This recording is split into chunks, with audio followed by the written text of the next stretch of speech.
જય સ્વામિનારાયણ। આજે છે 11 એટલે ફરાળ માટે હું છે ને અત્યારમાં જુઓ આ સામો લેવા ગઈ હતી અને સાથે સાથે ફ્રૂટ પણ લઈ આવી છું। ઓરેન્જ લઈ આવી છું અને સાથે ગ્રેપ્સ પણ લઈ આવી છું। જો આ ગ્રેપ્સ છે ને અત્યારે પેલી ગ્રીન આવે છે ને એ એટલી સારી નથી, પરંતુ આ જે બ્લેકવાળી આવે છે ને એ સારી આવે છે ગોળ। તો મેં આજે આ બ્લેક ગ્રેપ્સ લીધી છે। જો મસ્ત છે ને, કેવડી મોટી લૂમ છે અને આમ પણ ટેસ્ટ પણ સારી છે, મીઠી છે, જરા પણ ખાટી નથી। અને જુઓ અહીંયા આપણું દૂધ પણ ગરમ થઈ ગયું છે। હવે હું પહેલાં તો અહીંયા ગ્રેપ્સ અને ઓરેન્જ બંનેને ધોઈ લઈશ, ત્યાર પછી સામો બનાવીશ। ગ્રેપ્સને છે ને ડાયરેક્ટ ધોવાની નથી, એને 10 થી 15 મિનિટ માટે આ રીતે પાણીમાં બુડબુડ પાણીમાં પલળવા દેવાની છે। કેમ કે આ ગ્રેપ્સને આપણે કંઈ છાલ તો નીકાળવાના ન હોય, ડાયરેક્ટ જ ખાવાના છે। એટલે ઉપર કોઈ દવા છે, કોઈ પણ જાતનું કાંઈ કેમિકલ હોય કે જે બી હોય, 10 થી 15 મિનિટ પાણીમાં રહેશે ને એટલે એકદમ સરસ ક્લીન થઈ જશે। 10-15 મિનિટ થઈ જશે એટલે પછી હું એને પાણીમાંથી લઈ અને ચારણીમાં નિતારી લઈશ।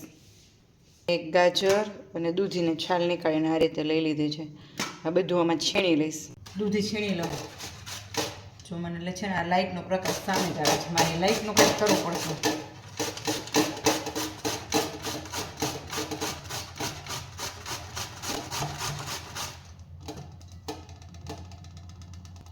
આ રીતે મોટું છીણ કરવાનું છે, એકદમ સરસ, એટલે ખીચડીમાં મસ્ત લાગે। જો આ રીતે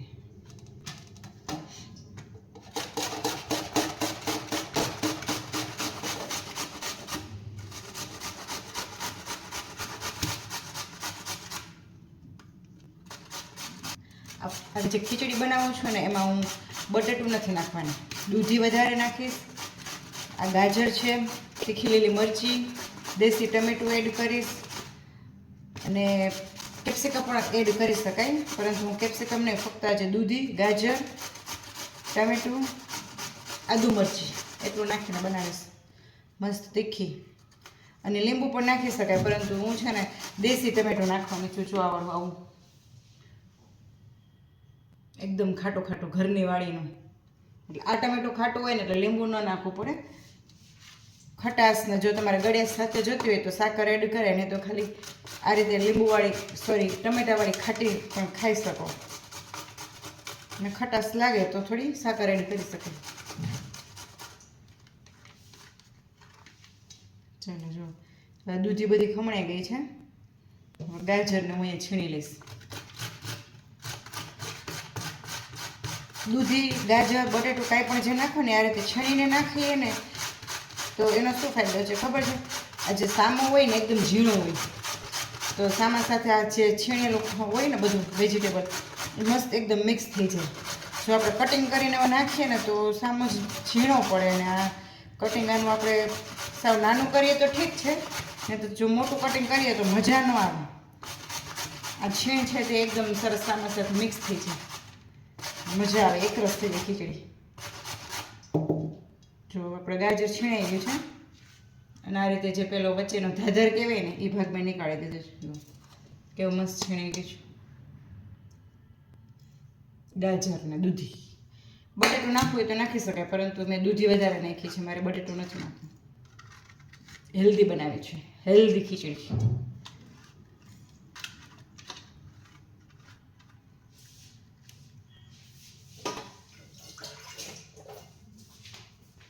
ચલો તો હવે હું છે ને પહેલાં તો તેલ મૂકી દઉં અને આપણે વઘાર કરી। આ જે દૂધી છે ને કાળી પડે ને, આ દૂધી કાળી પડે ને એ પહેલાં આપણે વઘારી નાખીએ। ચલો તેલ, ચાલો તો કુકર મૂકી દીધું છે અને હવે એમાં હું એડ કરીશ સિંગ તેલ। તેલ પણ ઓછું નાખવું છે, બહુ તેલ નથી નાખવું। જો તમને ગમતું હોય તેલવાળી વધારે તો તેલ વધારે નખાય, પરંતુ મને તેલ બહુ ઓછું ગમે, એટલે હું 1 પાવડું જ તેલ મૂકીશ। 1 પાવડું એટલે કે 2 ચમચી જેટલું તેલ થાય। તેલ ગરમ થઈ જાય ને એટલે હું પહેલાં જીરું એડ કરીશ, ફક્ત જીરું અને હળદર,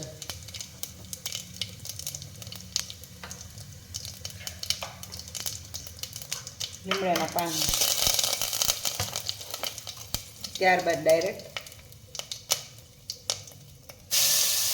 દૂધી અને ગાજર। ઉપરથી આ બે તીખી લીલી મરચી અને આદું છીણી નાખીશ. આદું છીણીને નાખી દીધું છે. બસ હવે આને મિક્સ કરવાનું.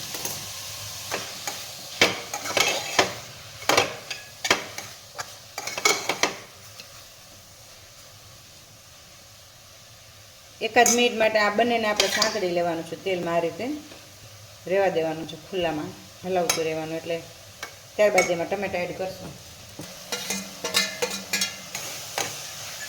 તો હવે થોડી વાર આને રહેવા દઈશું. નમક એડ કરી દઈશ સ્વાદ પ્રમાણે.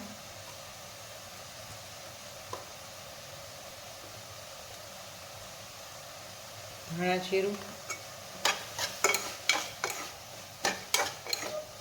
ટામેટા જે છે ને એ ખાટા છે, મને બહુ ખાટી ન ભાવે, એટલે હું થોડી એમાં ગળિયાશ માટે સાકર એડ કરીશ, એટલે ખીચડી ખાટી ન લાગે.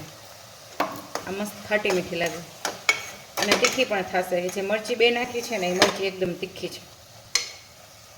બસ હવે આમાં પાણી એડ કરી દેવાનું, જેટલો સામો હોય એ પ્રમાણે, અને સામો ધોઈને એડ કરી દઈશ. તો આ સામો છે ને મેં 2 થી 3 પાણી વડે ધોઈ લીધો છે, એને આમાં એડ કરી દઈશ.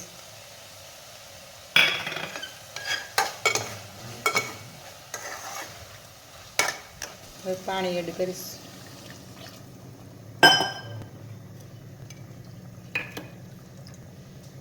જેટલો સામો હોય ને એ પ્રમાણે પાણી એડ કરવાનું. જો તમને કઠણ ફાવતો હોય તો એ પ્રમાણે પાણી, અને જો ઢીલી સામાન્ય ખીચડી ભાવે તો એ પ્રમાણે પાણી એડ કરવાનું. પાણી એડ થઈ ગયું છે અને કુકરનું ઢક્કન બંધ કરી 2 સીટી થવા દઈશ. ત્યારબાદ થોડી વાર ધીમા ગેસે રહેવા દઈશ. જો અહીંયા ખીચડી વઘારાઈ ગઈ છે. હવે એ થાય ને ત્યાં સુધીમાં અહીંયા મેં જે ગ્રેપ્સ પલાળવા મૂકી છે ને એને હું નીકાળી લઈશ. અને ચા નીતરવા માટે મૂકી દઈશ.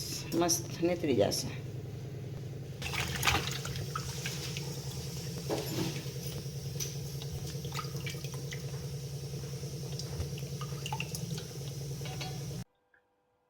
જો અહીંયા છે ને ખીચડી આપણી થઈ ગઈ છે.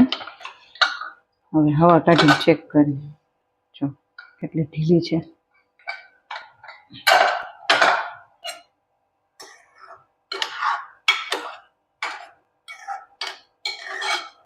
જો દેખાય છે આ ટાઈપની છે ને મસ્ત એકદમ સરસ મિક્સ થઈ ગઈ છે. હવે ઉપરથી એડ કરી દઈશ ધાણા ભાજી.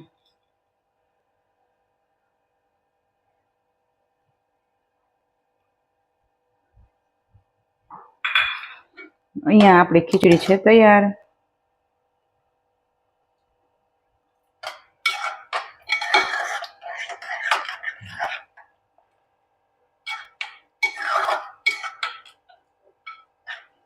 જો મસ્ત છે ને. મરચી જો સાવ બફાઈ ગઈ છે કેવી, એની તીખાશ બધી ખીચડીમાં વહી ગઈ હશે. એટલે મસ્ત ખીચડી એકદમ તીખી તીખી હશે.